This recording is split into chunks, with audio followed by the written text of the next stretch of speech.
The Bracco Italiano was the undisputed protagonist of the now lost hunting world, although its origins, like those of the Spinone, are confused and distant.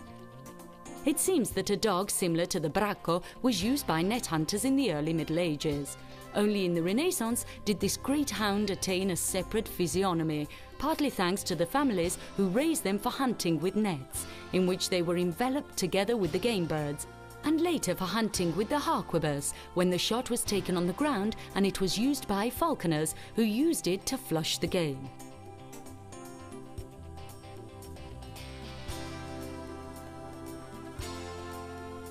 By about the year 1000, there were already dogs with extensive pointing skills and a strong sense of smell.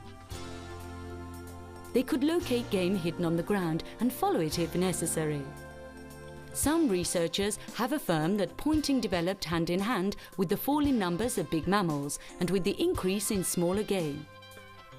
We must mention Brunetto Latini, 1300s, who spoke for the first time of Bracco with long drooping ears that can discover and trail hares or partridges using their strong sense of smell. Piers Plowman, in his Liber Ruralium Commodorum, writes about dogs working with nets, whose behaviour is similar to the Bracco. When it sees some birds, it points, immobile without advancing for fear of putting them to flight. It turns its eyes toward the hunter, moving its tail in such a way that the hunter understands that there are birds in the fields in front of the Bracco. Then, with the help of a labourer, long nets are dragged towards the birds that are then trapped with the dog. One picture to be found in Uccelliera, published in 1622 by Pietro Olina, shows a dog working with nets that already looks like a Bracco, pointing firmly with modern lines and in a typical unequivocal stance. The 1500s marked an important step in hunting when gunpowder was discovered, but the new discovery was more disturbing for the game, and the calm behaviour of these dogs was well appreciated. During the 16th century, the Italians raised Bracco in the north. The breed later crossed the Alps, arriving at the French court, where they were celebrated and painted by many noted artists, such as Benvenuto Cellini, who portrayed a Bracco in a window that adorns the gate of the castle of Fontainebleau. Only in the 18th century did the Bracco Italiano reach its maximum splendour. The training to the down position began at that time so that the dog could be enwrapped more easily in the nets, together with the birds. While the 1700s were a glorious period for the Bracco Italiano, the 1800s were years of decline. Changes in lifestyle demanded that gentlemen moved from the country to live in the city. The political events of the Italian Risorgimento and the interest deriving from the rapidly developing industries meant that the breeding was left in hands of the tenants and farmers, who were too poor to keep a dog like the Bracco, which needed particular care.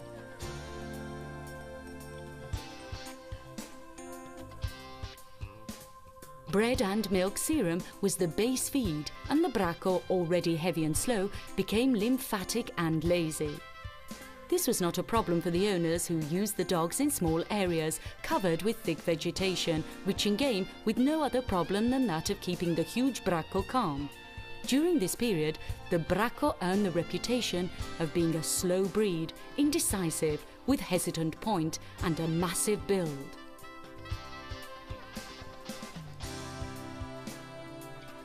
The importation of pointers and setters was another blow for the Bracco, but they also showed the breeders that it was possible to stop game even at high speed. From that moment on, even the Bracco's most fervent supporters began to breed for agility while maintaining the hunting style of the breed. The Bracco has now changed into a swift and energetic sporting dog, suitable for modern hunting. Today, the destiny of the Bracco Italiano is in the hands of a breed club that tries to maintain and improve the standard, which has changed little from the original criterion.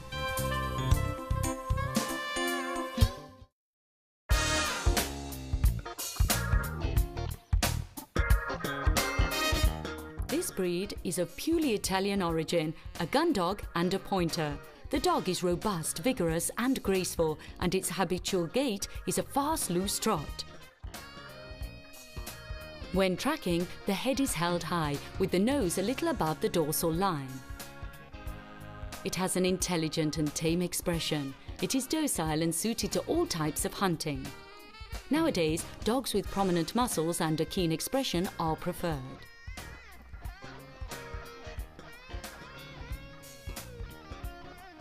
The height at the withers ranges from 55 centimeters to 67 centimeters and the weight from 25 to 45 kilograms.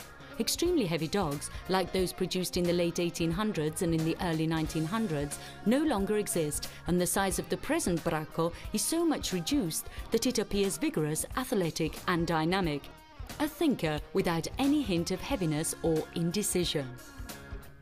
The modern Bracco Italiano is a dog made for modern hunting. It saves the hunter walking, but at the same time it is a real help as a retriever and very useful to the gamekeeper.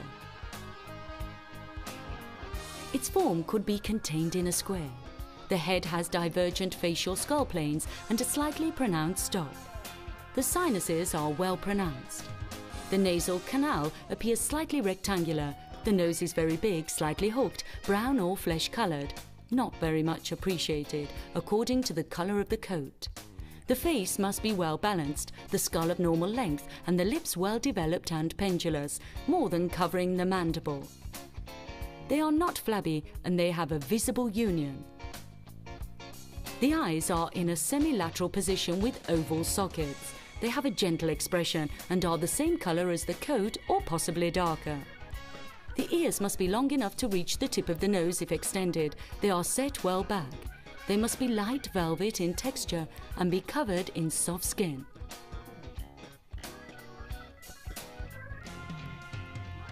The ears are slightly erect and the tips are slightly rounded. Wrinkles are not admitted on the head, but only a fold that starts after the eyes, which descends along the cheek. The neck must appear relatively strong, long and be 2/3 the total length of the head, with slight ridges but never divided in half. The rib cage must be rounder at the bottom than at the top. It would be considered a serious fault if the ribs were fleshy. The curve in the back at the 11th vertebra is also characteristic. This means that the withers must be higher than the croup, so that the upper profile is made up of two lines, one sloping down from the withers towards the 11th vertebra, the other rising again or remaining horizontal to join the croup.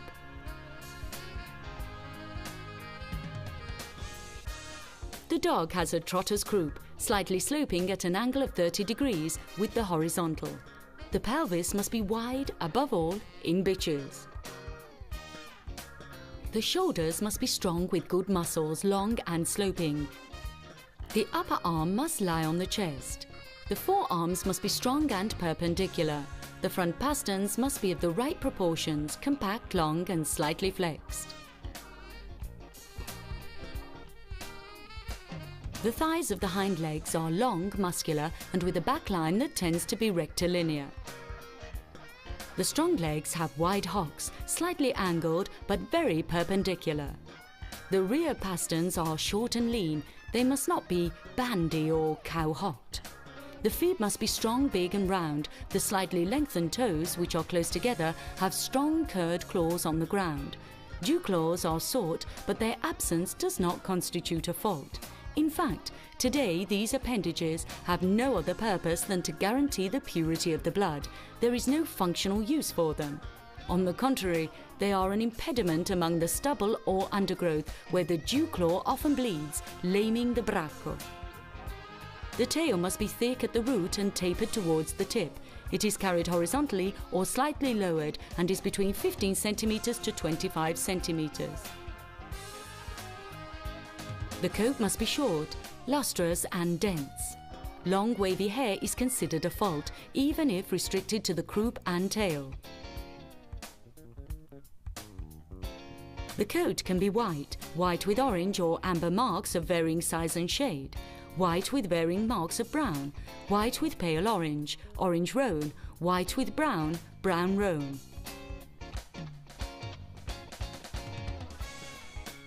The following are faults: large washed out marks, excessively dark brown colouring, self-colour coats, while the warm brown self-colour coat with metallic highlights is very much appreciated. A black, white and black tricolour tawny or self-colour hazel coat or the rusting around the eyes are reasons for disqualification. A symmetrical facial mask is preferred, but no mask or a dark head is also valued.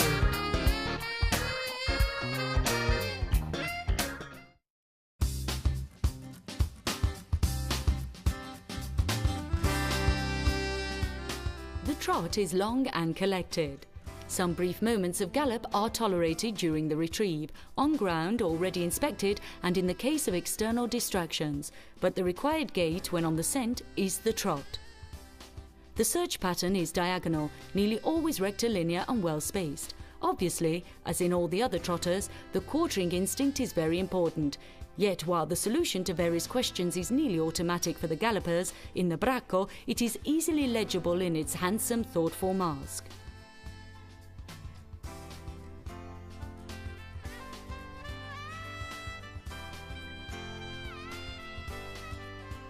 The quartering is linked to a sideways motion of the tail, and the gait is erect with the neck a little outstretched. The head is held high with the muzzle inclined to the horizontal towards the ground. When the dog meets a light scent, it slows down gradually and continues towards the source with great caution, its head held high, step by step. There are no signs other than the erect ears and the immobile tail. It returns to its usual gait if it is a false alarm. But if there is a scent of game, it slows down even more, the last steps being very slow, barely lifting its legs and placing them on the ground with great care, as if it does not want to make a noise. When pointing, the tail stiffens and is held horizontal. Altogether, the gait is noble, imposing and vigilant, but calm, well erect and slightly outstretched. The neck is slightly raised and the head well erect, with a muzzle decidedly turned towards the ground, about 30 degrees below the horizontal. During the cast, when the dog meets an area of scent that indicates the presence of game, it slows its pace and completes the line with an outstretched neck. Then it gradually slows down and points in a definitive way. If the game tries to escape after the point, the dog is guided by the scent in the wind, while always maintaining the tension of the point. Usually it keeps at a constant distance as long as possible, and its advance is matched to that of the game. The dog can adapt to the various circumstances that may occur during the escape of the animal, whatever the conditions. One of the most important characteristics of the Bracco Italiano is that it maintains a constant bond, showing that it does not work alone. Its serene character lends itself to all the various phases of the hunt, since it can adapt to actions to the surroundings and the game as needed.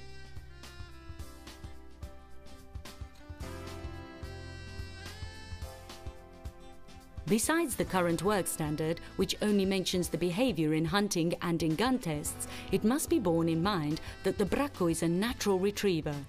To think of the Bracco or the Spinone without their retrieving talents is like imagining an English pointer of the 1800s, when the gamekeeper had other dogs with him that were used after the game was killed. However, the Italian hunter did not have so many different breeds available and was forced to use his dogs in every phase of the hunting.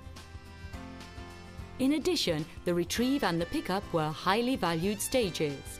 The Bracco shows an innate retrieving instinct, and even puppies perform well, without the need for much training. It is sufficient for the puppy to fetch an object or game to its master without dawdling.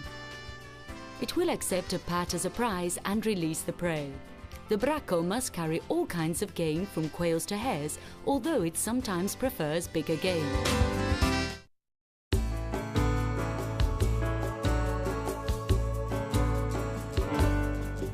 The Bracco is a born hunter. It is best used in the vast lowlands for hunting quail, in the hills for grey and red partridges, and in the mountains for Greek partridges, wild roosters and hares.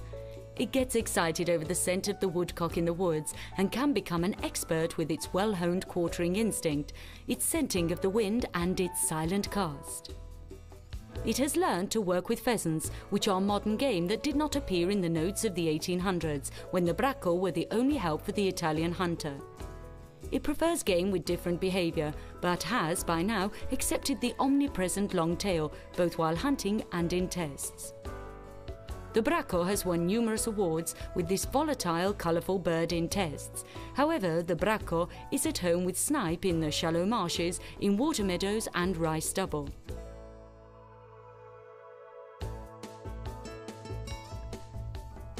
It is an inexpressible joy to see a stately bracco proceeding with its nose in the wind across a large field covered with a film of standing water, reflecting a leaden sky. A scene that recalls the 19th century paintings of hunting scenes of the Lombardy school, when the bracco and the zniepa reign supreme.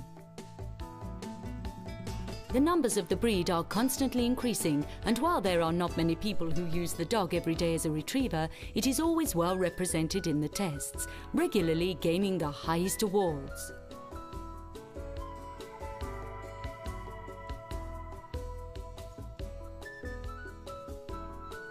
The working tests for continental dogs are often dominated by the bracco.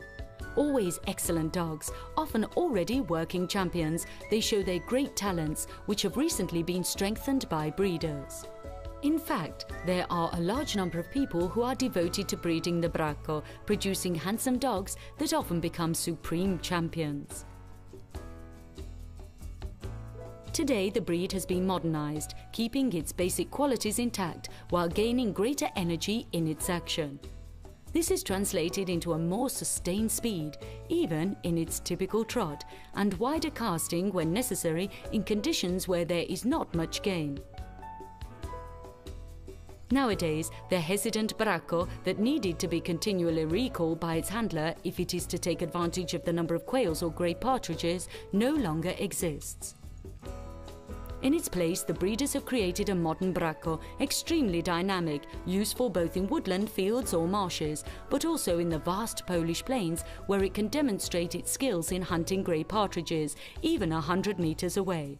Today, the braccos have acquired a solid point and quartering instinct, becoming the Italian gun dog par excellence, both nationally and internationally.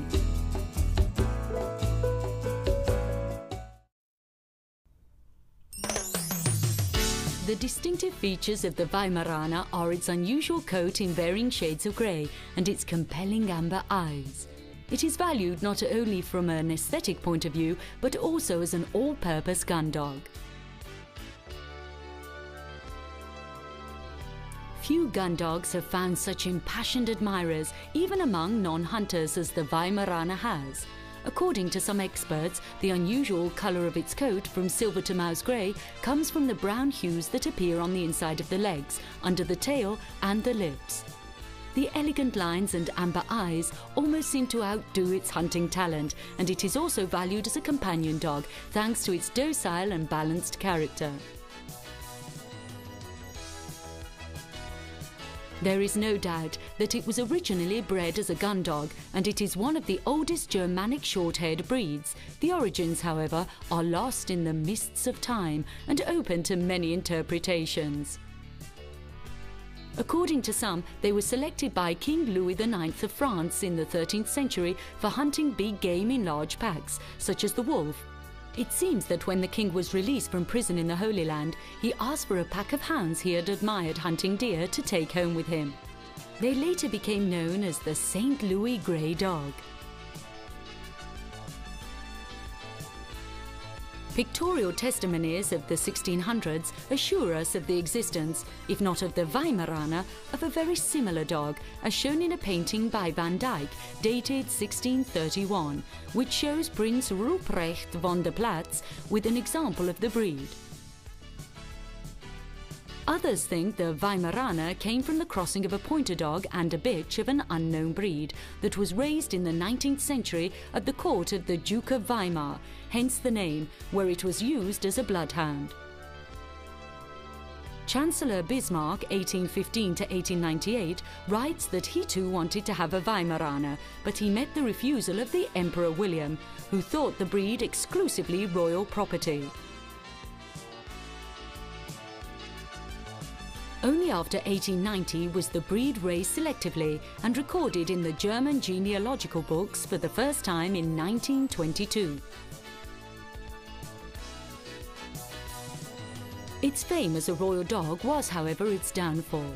The collapse of the German Empire in 1918 determined a crisis in its breeding, with a sharp fall in numbers until the 1930s. 1935 saw the first standard, and the second post-war period seemed to mark a resurgence of the breed, thanks to a far-fetched story. It is said that during the advance of the American troops beyond the Rhine, the sentries sighted strange silver animals wandering in the countryside like ghosts in the moonlight. When daylight came, the soldiers realized that they were not ghosts, merely gun dogs with an unusual silvery grey coat.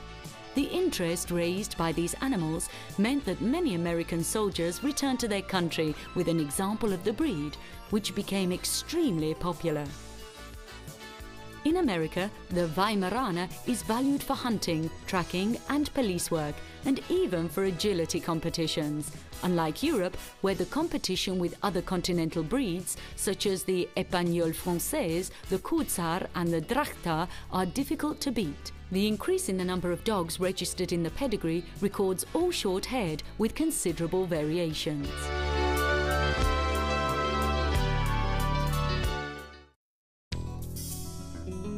The concise work standard of the Weimaraner describes it as an all-purpose dog of excellent quality, easy to train, enthusiastic, without excessive temperament. It tracks with a systematic and resilient trot gallop. The nose is very powerful. It is aggressive against birds of prey. It can be trusted to hunt and work in water. It is particularly talented in following tracks, in carrying wounded game and retrieving. The characteristic work of the Weimaraner is halfway between that of the Bracco Italiano and the Kurzhaar, although it is slower. It requires training based on kindness, patience, and a good bond with its owner. It does not have the intensity of the pointer, but shows good quartering instinct. It does not gallop too fast and alternates trotting phases, holding the head well. The breed's sense of smell is excellent, as is its keenness and precision, shown by its tracking and retrieving skills. The dog does not have a strong style, nor does it show the stamina of the other pointers or their perseverance with difficult game. However, its way of working is methodical, pensive, and not particularly spectacular, recalling the old German dogs loved by hunters because they adapted to any terrain, from swamps to thick woodland and to different types of game, including roe deer and other large game, and at the same time showing highly developed talents of recovery and retrieve.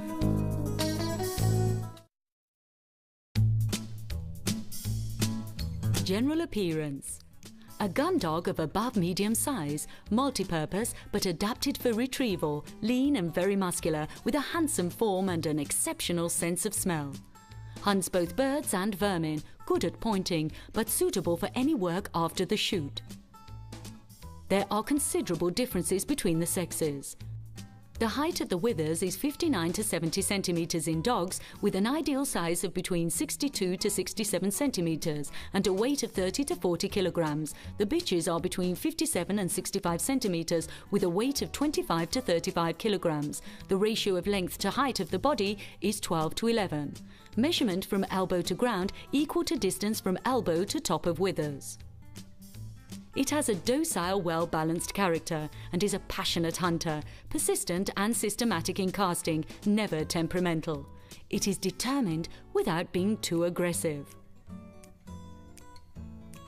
The gait is loose and smooth in all paces. The front and hind legs remain parallel, seen from rear. The gallop is long and low, while trotting, the back remains horizontal. Ambling is undesirable. There are two coats. Short-haired, which is longer and denser than in other similar dogs, very thick and dense, sleek with or without a little undercoat. Long-haired, soft and long, smooth or slightly wavy hair with or without an undercoat. The hair is long and flowing where the ears are set and the tips are velvety. The hair is 3 to 5 centimeters long on the flanks, a little longer on the neck, breast and belly. Breaching below the thighs with the fringes, lessening towards the hocks. A fine plume on the tail and long hair between the toes, shorter on the face.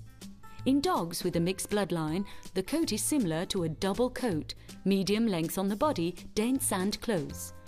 Thick undercoat and medium culottes and breeching.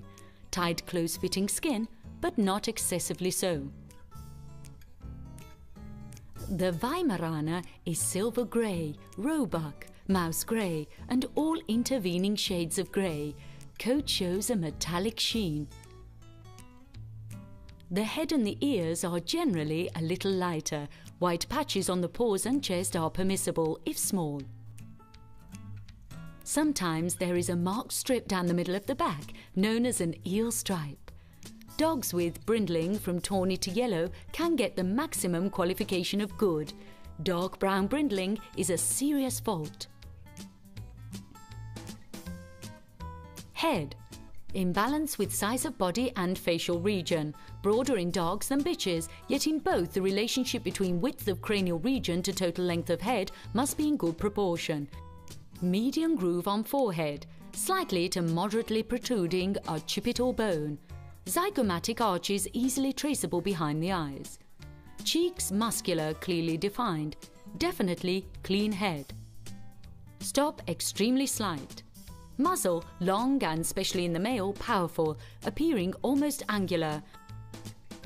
Bridge of nose straight, often slightly arched, never with a concave curve.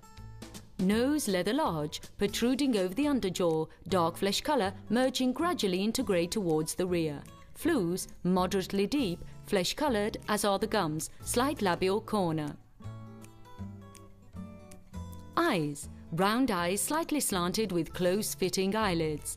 The colour of the eyes ranges from light to dark amber with an intelligent expression. In puppies, the colour is sky blue. Ears. The ears are wide and rather long. They reach more or less to the lip commissure. They are set high, wide at the base and lobular. In action, they are carried slightly forward and crinkled. Neck. Aristocratic appearance and carriage with an arched upper profile. The neck is muscular, nearly round, not too short, lean, stronger towards the shoulders and harmoniously joined to the breast. Bite. Complete, regular and strong set of teeth and powerful jaws which close to a scissor bite. The forequarters are long, straight and parallel, but not too widely spaced. Long, slanting and muscular shoulders, lying close to the chest. Good angle to the shoulder joint. The arms are oblique, rather long and vigorous. The elbows are loose, straight, neither turned in nor out, long straight forearms. The body is powerful and firm, lean, slightly slanted pasterns. The hindquarters are long, lean and muscular, parallel and well angled. The thighs are quite long, powerful and very muscular. The stifles are solid and the thighs are long with very visible tendons. The hocks are vigorous and firm. The rear pasterns are placed nearly vertically. The feet are powerful and parallel to the axis of the body. The toes are long and curved with longer medians, typical of the breed. The claws are light to dark grey. The pads are firm and well pigmented. There are no dew claws. The brisket is powerful, let down to elbow level, ribs well sprung and long, sternum pronounced. Relatively long, firm back that follows the arched neck and well-defined muscular withers, not excessively saddled and wide on the croup.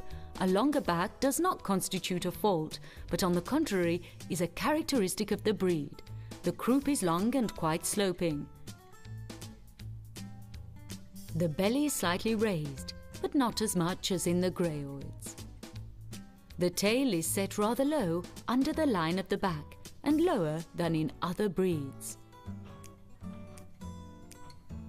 It is strong and thickly covered in hair. At rest it hangs, but in action or when alert, it continues the line of the back.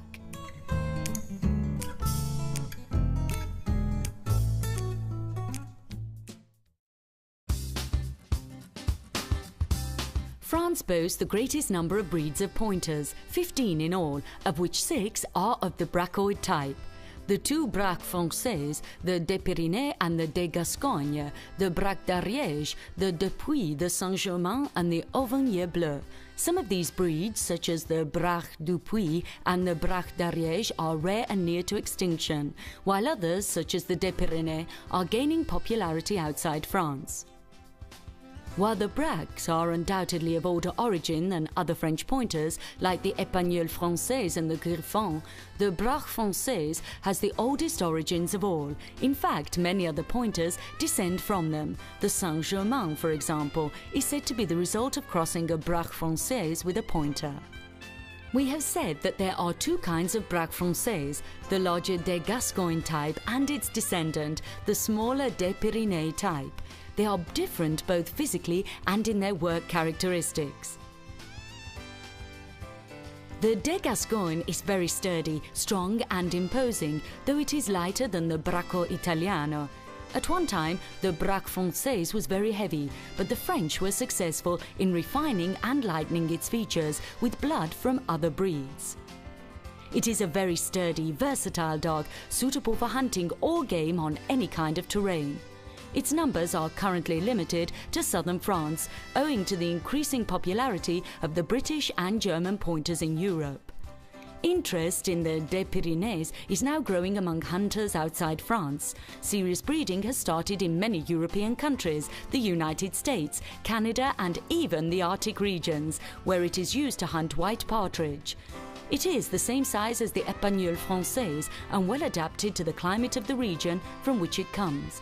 It is suited to hunting in the mountains in all weathers, capable of going into dense undergrowth and muddy places when other dogs would perhaps stop. Because of its reduced size and light weight, it can even work on the hottest days.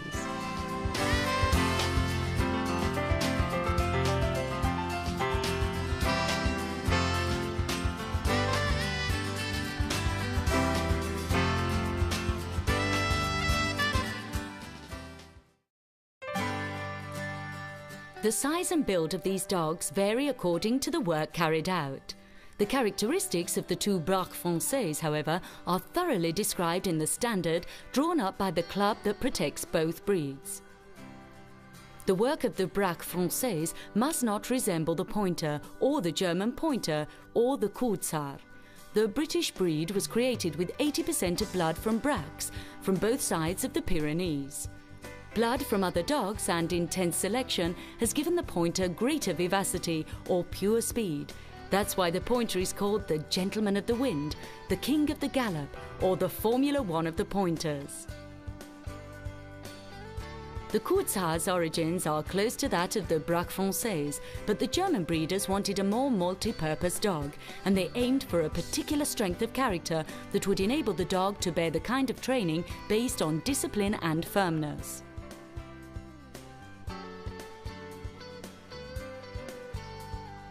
The Braque Français has a gentle, good-natured temperament that would not bear English training or a Prussian education. Therefore, during training, a Braque Français should not be treated with severity and irritation because it is an intelligent dog and wants to understand what is expected from it.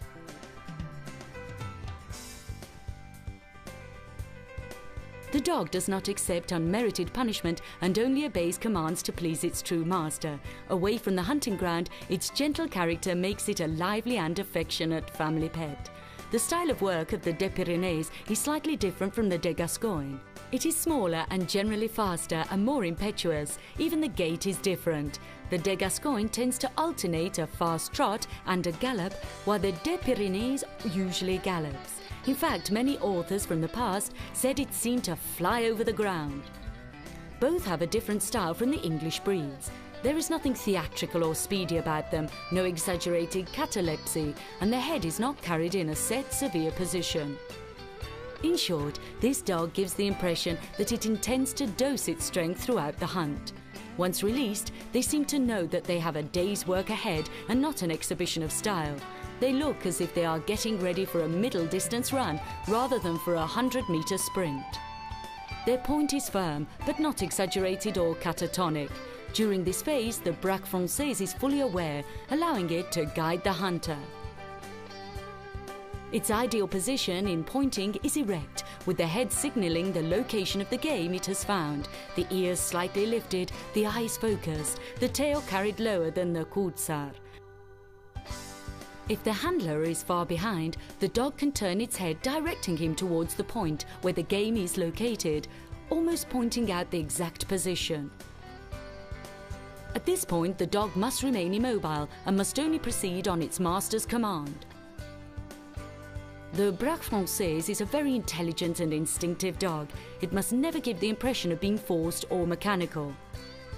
When it does irregular casts, weaving diagonally across the ground in a manner typical of the work of a pointer, or breaks and crosses again in the same place, it is only because it has smelt something and it does not want to miss any game or to flush it. The head must not be carried high and rigid, but relative to where the scent is coming from. The gallop is fluid and economic, and it may be alternated with trotting when there is a doubt about the scent. The carriage of the tail must be lower than that of the kurzar, even when it is quivering with anxiety. During the point, the tail is usually held in the 10 minutes to 8 position. During the search and on the approach to the game, the tail can wag, giving the impression of joy, but during the point, it must remain motionless.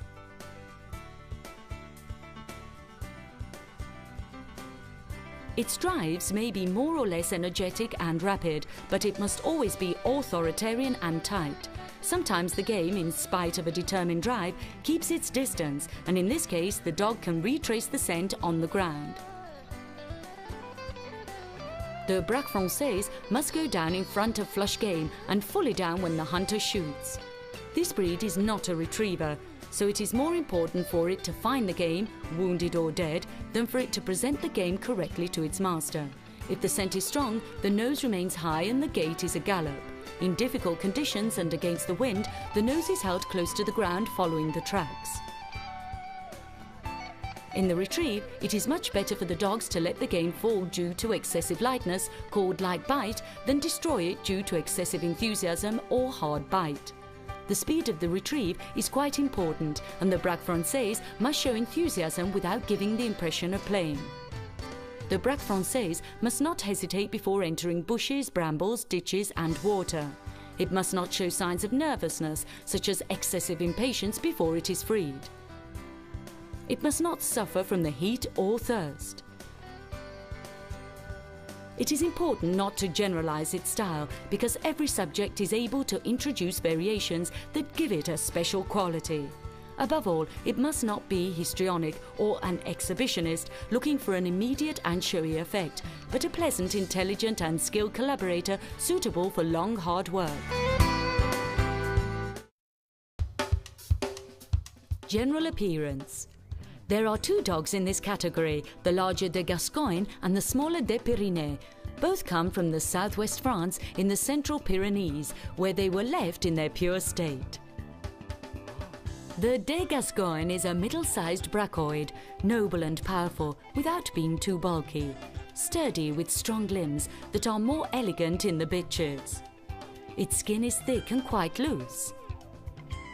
It is adapted to hunting on any terrain, and it scents with its nose held high, yet is able to pick up the faintest of scents. Height at the withers: dogs 58 to 69 centimeters, bitches 56 to 68 centimeters, ideal height 61 to 63 centimeters. Temperament: it is an agreeable dog and a good companion. Gait: loose-limbed and long stride. Coat: thick dense hair, finer on the head and ears. The coat may be white with brown markings, with or without brown patches and ticking, or brown with ticking.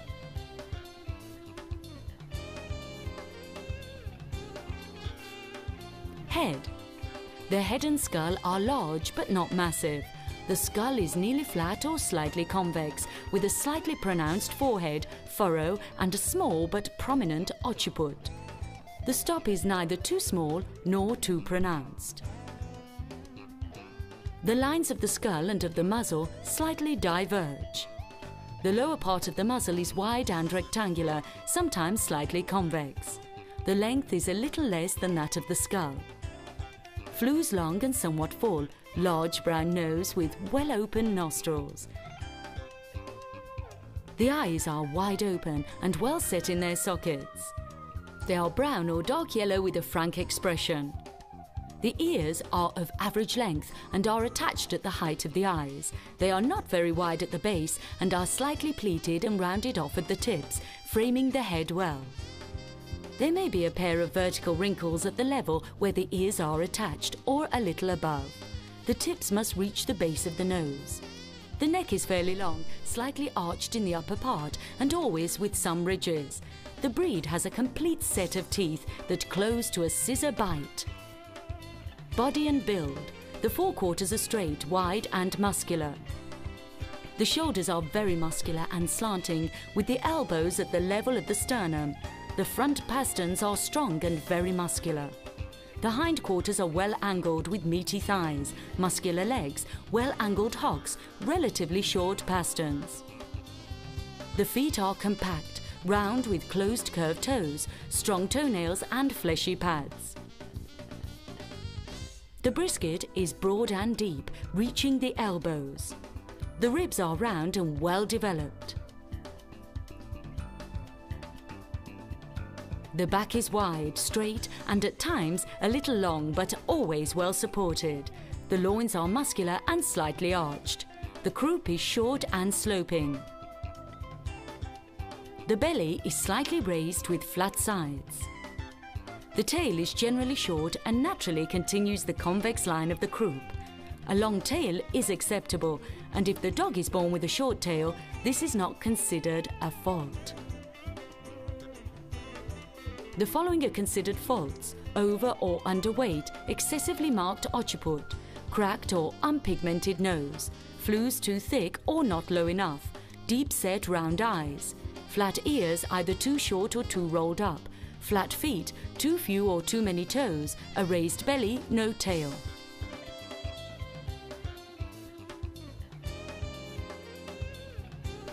Faults that disqualify the dog are divergent skull planes or convergent facial planes, upper or lower prognatism, entropion, ectropion and lack of pigmentation on the eyelids.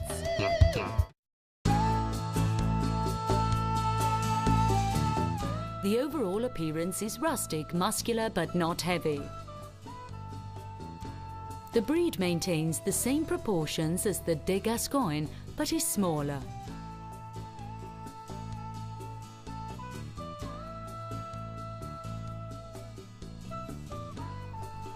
The height in the males is between 47 centimeters to 58 centimeters and 47 centimeters to 56 centimeters in the bitches. The ideal height is between 50 centimeters to 55 centimeters. The coat is shorter and denser than the de Gascognes. The flews are shorter and less convex than the de Gascognes. The nose is brown with well-opened nostrils. The ears are attached at the lines of the eyes, pleated, and the tips must stop 2 centimeters from the nose. The neck has few or no ridges. The forelegs are lighter than the de Gascognes with quite slanted muscular shoulders. The hindquarters are tightly closed together. The belly and trunk are higher. The tail is thin and can be docked or short from birth. The following are faults: over or underweight, flews too thick or lips which descend too much, cracked or unpigmented nose, round eyes with excessively deep zygomatic arches, ears attached too close to the eyes or too long and touching the nose, flat feet, too many or too few toes, a raised belly, no tail. Conditions that eliminate the dog are entropion, ectropion, lack of pigmentation on the eyelids.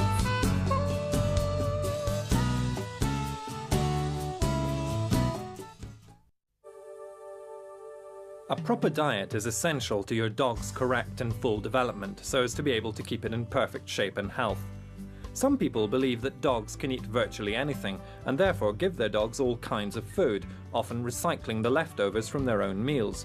This is a serious mistake, since what may be digestible to us and a source of nourishing substances often cannot be digested by dogs or is unable to be metabolized.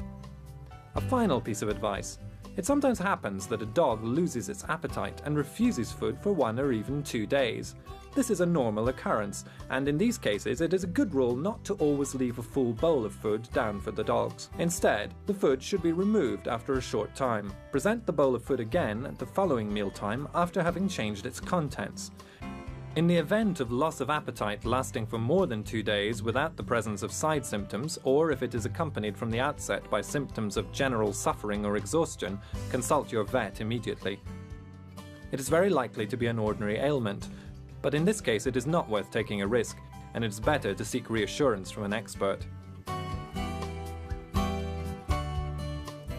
We will now begin with a brief description of a dog's digestive apparatus. As in all carnivores, the stomach is of large dimensions, whereas the intestine is relatively short. Initial digestion in the stomach takes from 3 to 8 hours. Then the food passes into the intestine, where the nourishing substances are assimilated, which are then transmitted to all the organs through the blood. The stomach's large capacity and the slow digestion process allow abundant meals to be eaten at fairly spaced out intervals. Naturally, to keep dogs in excellent health, it is necessary to provide them with all the elements that they require, that is, proteins, carbohydrates, fats, vitamins, and minerals. When dogs were carnivorous predators, these elements were assimilated by dogs through the animals that they hunted, and which were generally herbivores. Afterwards, civilization has led it to feed differently, but it will always be necessary to provide dogs with the appropriate substances. Dogs produce energy from their diet, which is then used for the maintenance of vital functions and movement. The more active a dog is, the greater the energy intake it will require. Without going into detailed food studies that would require a specific treatise, we can simply say that dogs particularly require fats or lipids, both of animal and vegetable origin, and it is these which provide the necessary energy and which accumulate in the organism to provide possible energy reserves. The proteins that make up the large part of the animal's body are also essential. These are indispensable to the formation of all the tissues, especially muscles, and also constitute the basis of hormones and the blood. They therefore represent an irreplaceable element in a proper diet, even more so in puppies, which must build their bodies. Sources of protein are meat, cheese, eggs and fish, which are well digested by dogs, and also soybean flour, peanuts, legumes, which are however digested with more difficulty. An excess of proteins is harmful and can lead to various kinds of disorders, depending on the conditions. Carbohydrates are not essential to a dog's diet. They are, however, very useful at the end of pregnancy. Starch, which is the most important carbohydrate present in the diet, is poorly digested by dogs and needs to undergo preliminary treatment such as cooking, flaking, etc. This is why if you use pasta or rice as a food for your canine friend, it needs to be boiled for a long time to eliminate a large part of the starch present. Fiber, which often accompanies carbohydrates, is especially useful in the diet of sedentary dogs, since it helps to prevent constipation, given the speed with which it passes through the alimentary tract. Vitamins are also necessary, even if in infinitesimal amounts. They are found in many vegetables and are synthesized by herbivorous animals. This is the reason why when a carnivore kills its prey, generally herbivorous, it immediately feeds on the intestines, where there are residues of partially digested vegetable matter. This also explains why, to your considerable annoyance, your dog often eats the excrement of herbivorous animals as soon as it gets the chance. A build-up of vitamins can be harmful, and therefore, if you use pre-prepared feed, you should carefully check the substances contained in the feed before adding supplements, and if in doubt, consult your vet. Minerals are essential to the diet and are supplied by foods. Deficiency in certain minerals such as calcium, iron, potassium, sodium, copper and others can cause abnormal growth in puppies, also with serious consequences and general debility in adult dogs, or the onset of problems of varying degrees. There is excellent pre-packed feed on the market, both moist and dry types, that provide all the necessary elements for initial growth, and to then keep your dog in top shape. Even if you use pre-packed feed, you will, however, be able to give some fruit or other food which your dog will find tasty, taking care not to exaggerate and not to give harmful substances such as sweets, fried foods, rice dishes, fresh or soft doughy bread that are extremely harmful and which can also have very serious long-term consequences. Instead, if you want to prepare the food yourself, then follow the advice of the breeder who sold you the dog, or your vet's advice.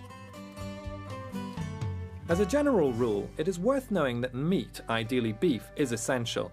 If pork meat is given, it must be well cooked in order to avoid infections.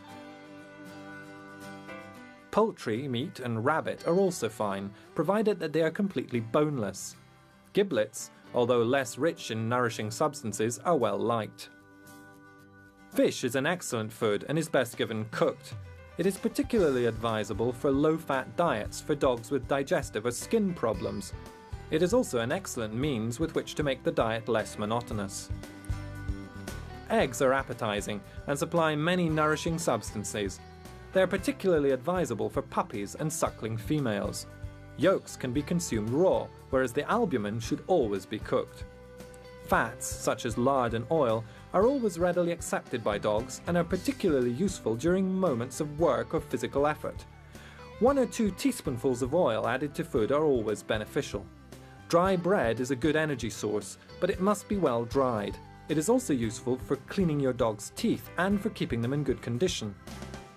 Pasta and rice are very useful, but as we have already said, they should be cooked very well to eliminate starch, which is not easily digested.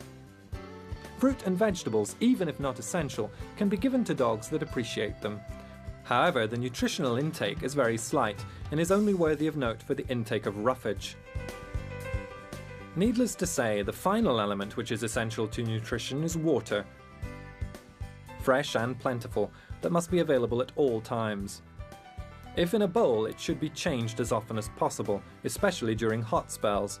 It is absolutely indispensable to dogs that eat dry and not moistened feed. The final aspect of the diet to take into consideration is the frequency of meals. From birth, puppies have their meals by following times that are spaced out by the instinct of the mother and the other siblings in the litter. The feeds are gradually reduced during weaning and are integrated with suitable foods that should be recommended by an experienced breeder or a vet. Between 1 and 3 months of age, weaned puppies should have 4 meals at regular intervals. From 4 to 7 or 8 months, the number of meals can be reduced to 3, further reduced to 2 meals at 8 to 18 months, and afterwards, if desired, down to just 1 meal a day, even if it is not harmful to continue with 2. On the contrary, this is recommended by certain individuals.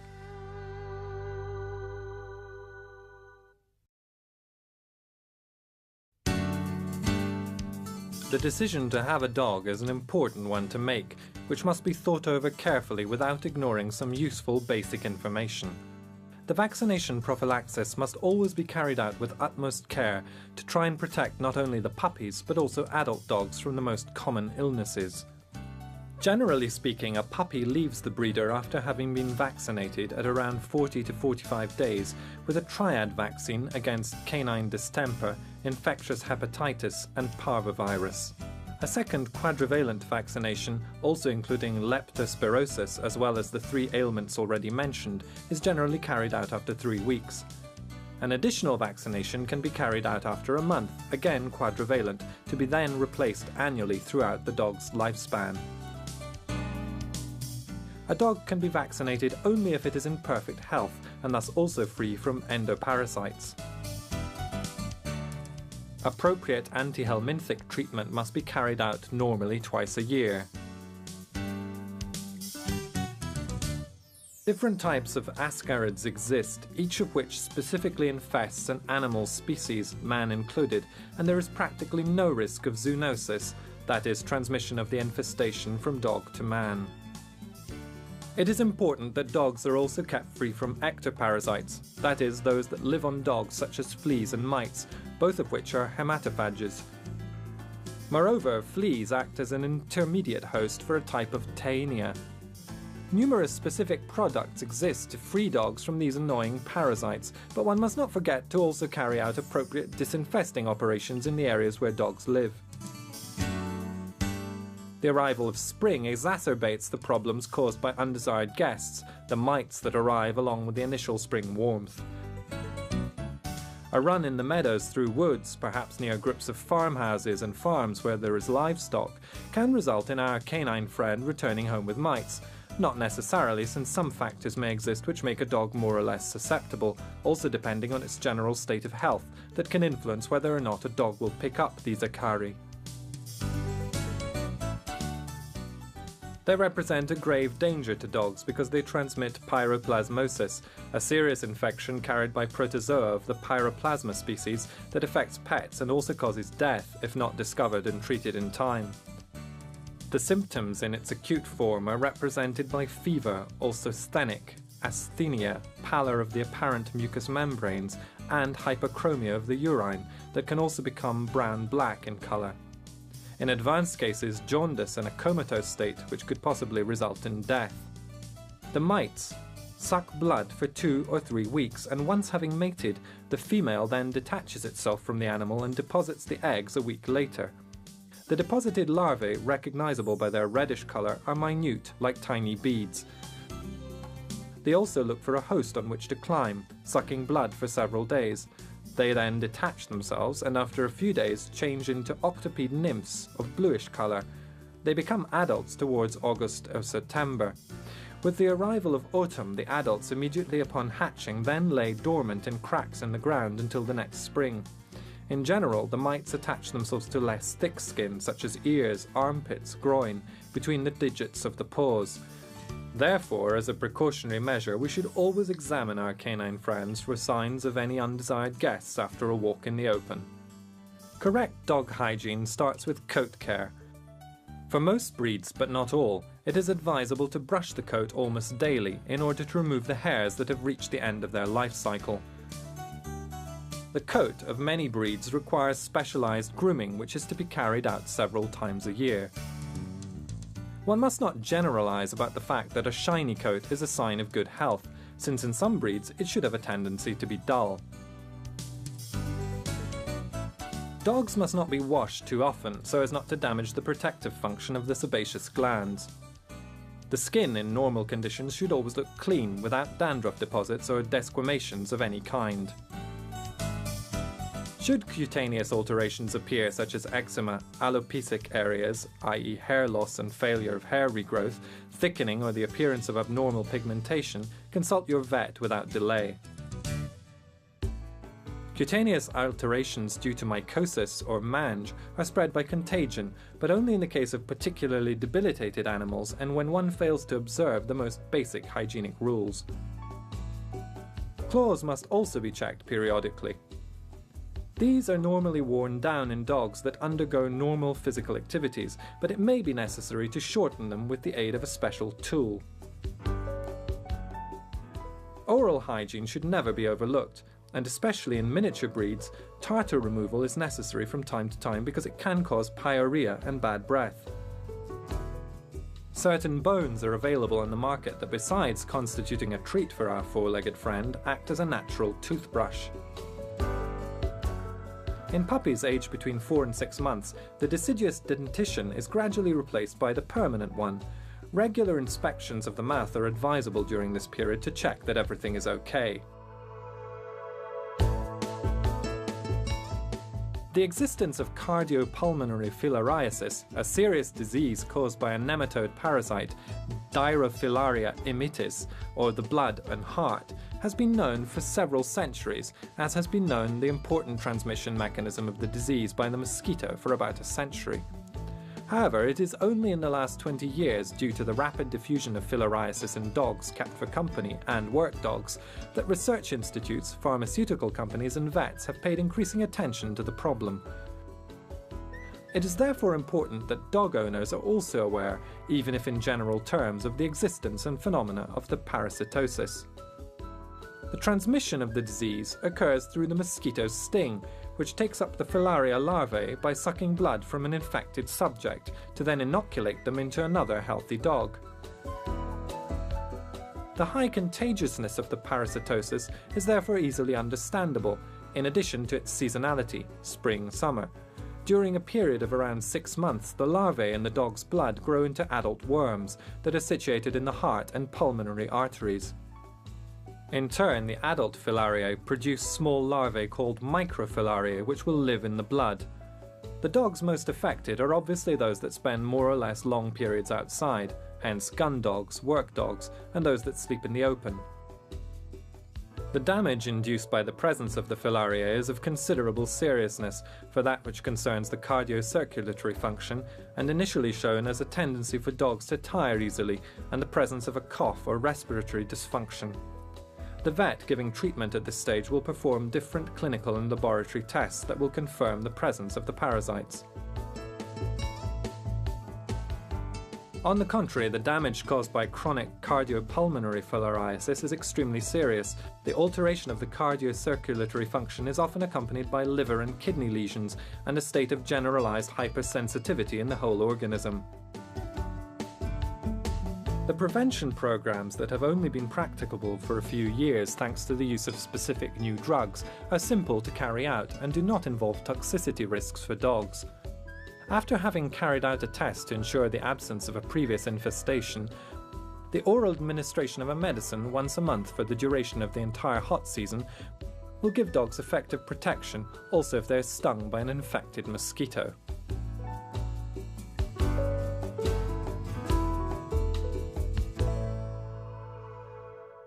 Appears vigorous, athletic and dynamic. A thinker without any hint of heaviness or indecision. The modern Bracco Italiano is a dog made for modern hunting. It saves the hunter walking, but at the same time it is a real help as a retriever and very useful to the gamekeeper. Its form could be contained in a square. The head has divergent facial skull planes and a slightly pronounced stop. The sinuses are well pronounced. The nasal canal appears slightly rectangular. The nose is very big, slightly hooked, brown or flesh-coloured. Not very much appreciated, according to the colour of the coat. The face must be well balanced, the skull of normal length, and the lips well developed and pendulous, more than covering the mandible. They are not flabby, and they have a visible union. The eyes are in a semi-lateral position with oval sockets. They have a gentle expression and are the same colour as the coat or possibly darker. The ears must be long enough to reach the tip of the nose if extended. They are set well back. They must be light velvet in texture and be covered in soft skin.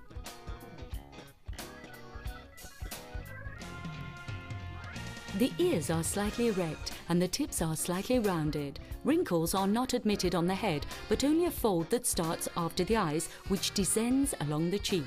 The neck must appear relatively strong, long, and be 2/3 the total length of the head, with slight ridges but never divided in half. The rib cage must be rounder at the bottom than at the top. It would be considered a serious fault if the ribs were fleshy. The curve in the back at the 11th vertebra is also characteristic. This means that the withers must be higher than the croup, so that the upper profile is made up of 2 lines, one sloping down from the withers towards the 11th vertebra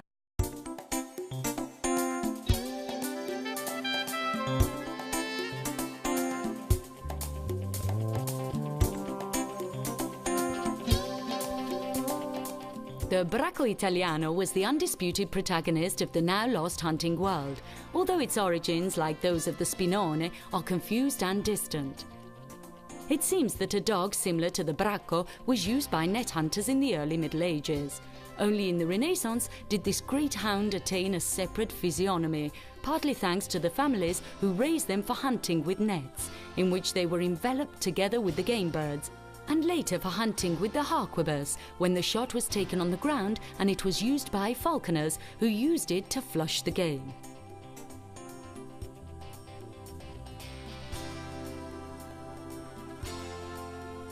By about the year 1000, there were already dogs with extensive pointing skills and a strong sense of smell. They could locate game hidden on the ground and follow it if necessary. Some researchers have affirmed that pointing developed hand in hand with the fall in numbers of big mammals and with the increase in smaller game. We must mention Brunetto Latini 1300s, who spoke for the first time of bracco with long drooping ears that can discover and trail hares or partridges using their strong sense of smell.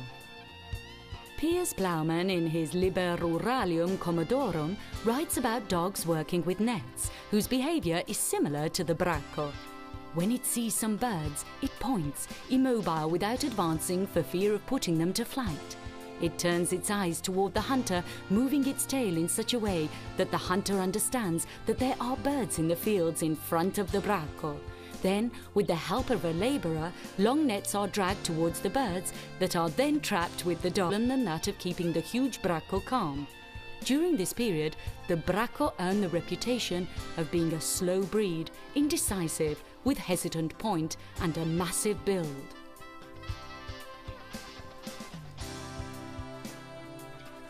The importation of pointers and setters was another blow for the bracco, but they also showed the breeders that it was possible to stop game even at high speed.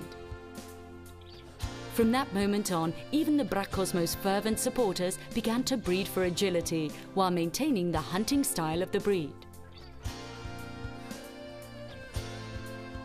The bracco has now changed into a swift and energetic sporting dog, suitable for modern hunting. Today, the destiny of the bracco italiano is in the hands of a breed club that tries to maintain and improve the standard, which has changed little from the original criterion.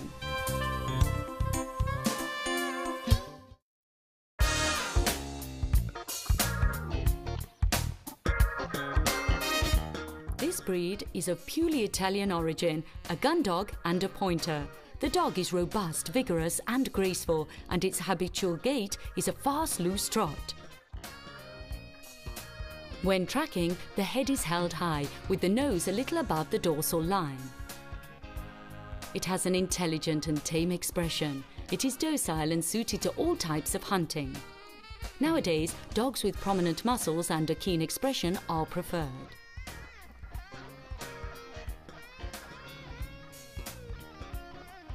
The height at the withers ranges from 55 centimetres to 67 centimetres and the weight from 25 to 45 kilograms.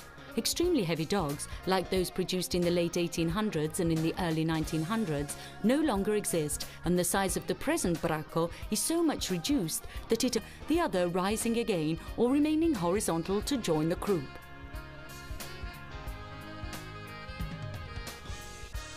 The dog has a trotter's croup, slightly sloping at an angle of 30 degrees with the horizontal. The pelvis must be wide, above all, in bitches. The shoulders must be strong with good muscles, long and sloping. The upper arm must lie on the chest. The forearms must be strong and perpendicular. The front pasterns must be of the right proportions, compact, long and slightly flexed. The thighs of the hind legs are long, muscular, and with a back line that tends to be rectilinear. The strong legs have wide hocks, slightly angled but very perpendicular. The rear pasterns are short and lean. They must not be bandy or cow-hocked. The feet must be strong, big and round. The slightly lengthened toes, which are close together, have strong curved claws on the ground. Dew claws are sought, but their absence does not constitute a fault. In fact, today these appendages have no other purpose than to guarantee the purity of the blood. There is no functional use for them. On the contrary, they are an impediment among the stubble or undergrowth, where the dew claw often bleeds, laming the bracco. The tail must be thick at the root and tapered towards the tip. It is carried horizontally or slightly lowered and is between 15 centimetres to 25 centimetres. The coat must be short, lustrous and dense. long wavy hair is considered a fault, even if restricted to the croup and tail. The coat can be white, white with orange or amber marks of varying size and shade, white with varying marks of brown, white with pale orange, or one picture to be found in Uccelliera, published in 1622 by Pietro Ollina, shows a dog working with nets that already looks like a bracco, pointing firmly with modern lines and in a typical unequivocal stance. The 1500s marked an important step in hunting when gunpowder was discovered, but the new discovery was more disturbing for the game, and the calm behaviour of these dogs was well appreciated. During the 16th century, the Italians raised bracco in the north. The breed later crossed the Alps, arriving at the French court, where they were celebrated and painted by many noted artists, such as Benvenuto Cellini, who portrayed a bracco in a window that adorns the gate of the castle of Fontainebleau. Only in the 18th century did the bracco italiano reach its maximum splendour. The training to the down position began at that time, so that the dog could be enwrapped more easily in the nets, together with the birds. While the 1700s were a glorious period for the bracco italiano, the 1800s were years of decline. Changes in lifestyle demanded that gentlemen moved from the country to live in the city. The political events of the Italian Risorgimento and the interest deriving from the rapidly developing industries meant that the breeding was left in hands of the tenants and farmers, who were too poor to keep a dog like the bracco, which needed particular care.